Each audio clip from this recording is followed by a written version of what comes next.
नमस्कार दोस्तों, आपका स्वागत है लीगल देव के एक और इंफॉर्मेटिव वीडियो में।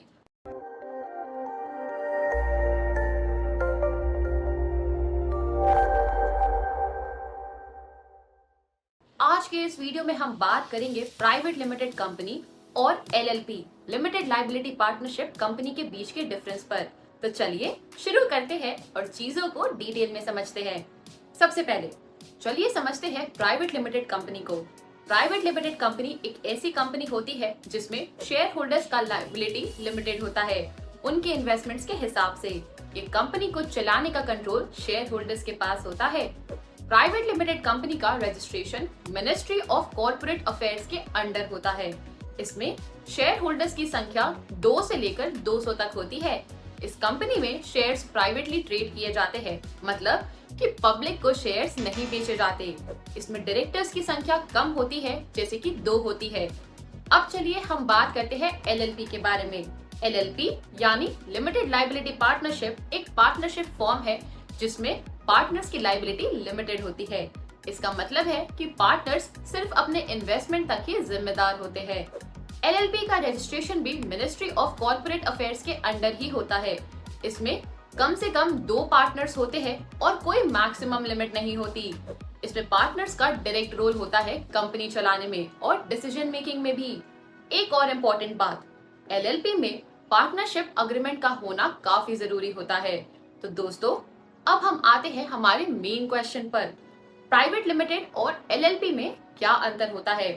सबसे बड़ा अंतर है लाइबिलिटी का। प्राइवेट लिमिटेड कंपनी में शेयर होल्डर्स की लाइबिलिटी लिमिटेड होती है, जबकि एलएलपी में पार्टनर्स की लाइबिलिटी लिमिटेड होती है। दूसरा अंतर है ओनरशिप का।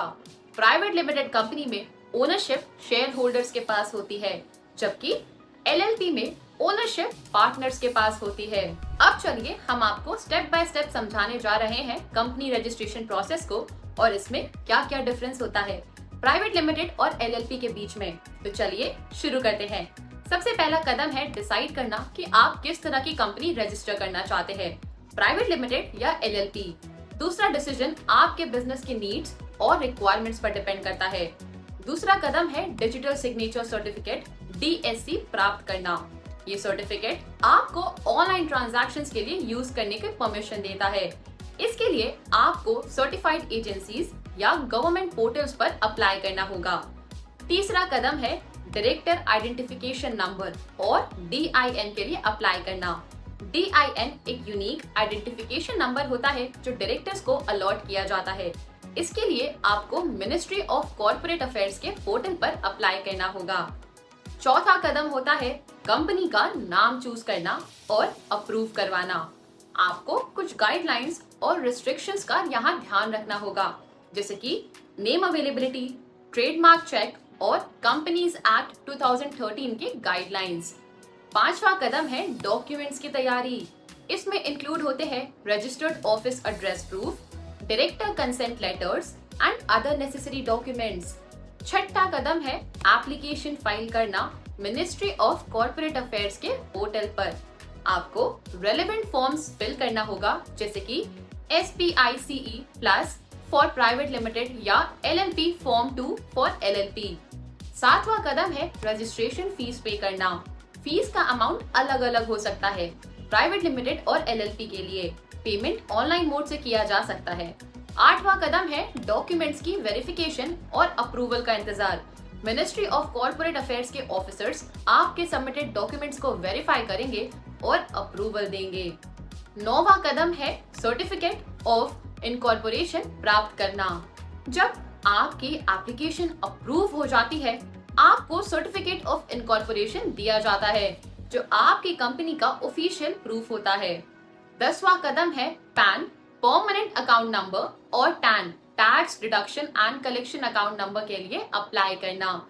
ये स्टेप्स आपको टैक्स रजिस्ट्रेशन के लिए काफी इंपॉर्टेंट होते हैं। दोस्तों, अब आपको कंपनी रजिस्ट्रेशन प्रोसेस की चिंता नहीं करनी पड़ेगी, क्योंकि लीगल देव के एक्सपर्ट्स आपकी हर स्टेप पे मदद कर सकते हैं। आपको सिर्फ लीगल देव के एक्सपर्ट्स को कॉल करना है और अपने बेसिक डॉक्यूमेंट्स प्रोवाइड करने हैं। बाकी का सारा काम लीगल देव के एक्सपर्ट्स खुद हैंडल कर लेंगे, starting from document preparation and and तक आपकी कंपनी को इनकॉर्पोरेट कराने तक। तो अब आप बेफिक्र हो जाए अपनी कंपनी का रजिस्ट्रेशन करवाने के लिए। लीगल देव के एक्सपर्ट्स हैं आपके साथ हर कदम पर। तो दोस्तों, ये थे कुछ main difference private limited company और एलएलपी में। हर कंपनी के अपने बेनिफिट्स और लिमिटेशंस होते हैं। आपको अपनी नीड्स और रिक्वायरमेंट्स के हिसाब से डिसाइड करनी चाहिए कि आपको कौन सा form of business registration choose करना चाहिए। अगर आपको और जानकारी चाहिए तो हमारे चैनल लीगल देव को जरूर सब्सक्राइब करें और बेल आइकन को प्रेस करना ना भूलें ताकि आप हमारी नई वीडियोस को अच्छे से देख सके। धन्यवाद। मिलते हैं हम आपसे अगली वीडियो में। तब तक के लिए ध्यान रखें और सेफ रहें।